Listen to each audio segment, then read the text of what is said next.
Israel সামরিক উত্তেজনা এখন চরমে।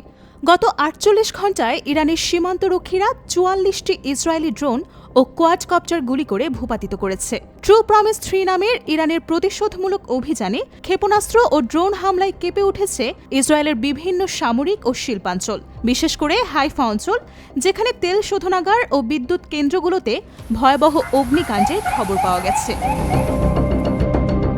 রবিবার ইরানি সীমান্ত পুলিশের commander brigadier general Ahmad Ali Goudarzi এক বিবৃতিতে জানান, সীমান্ত এলাকায় ইসরায়েলের পক্ষ থেকে বারবার ড্রোনের মাধ্যমে আকাশসীমা লঙ্ঘনের চেষ্টা করা হয়েছে, কিন্তু আমাদের সাহসী সীমান্তরক্ষীরা সতর্ক অবস্থানে থেকে সেগুলো ধ্বংস করে দিয়েছে। তিনি আরও বলেন, সীমান্তে সন্ত্রাসী গোষ্ঠী, সশস্ত্র দল বা শত্রুদের যে কোনো অনুপ্রবেশের বিরুদ্ধে আমরা কঠোর প্রতিক্রিয়া জানাব।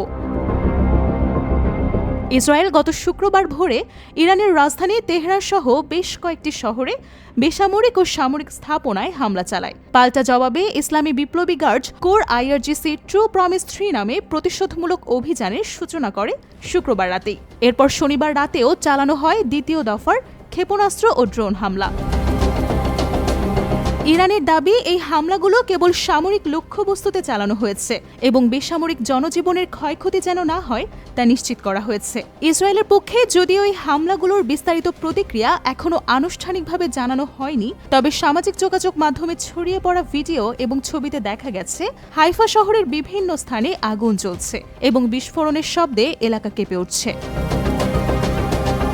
বিশ্লেষকদের মতে এই সংঘর্ষ এখন আর সীমিত পরিসরে নেই, এটি মধ্যপ্রাচ্যে একটি পূর্ণমাত্রার যুদ্ধে রূপ নিতে পারে।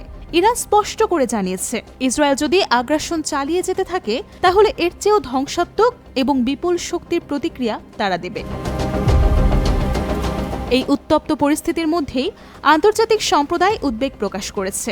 জাতিসংঘ সহ বহু দেশ উভয় পক্ষকে সংযম প্রদর্শনের আহ্বান জানিয়েছে, তবে এখন পর্যন্ত যুদ্ধবিরতির কোনো আভাস মেলেনি, বরং ইরান ও ইসরায়েল উভয়ের মধ্যেই প্রস্তুতি চলছে আরও বড় সংঘাতের।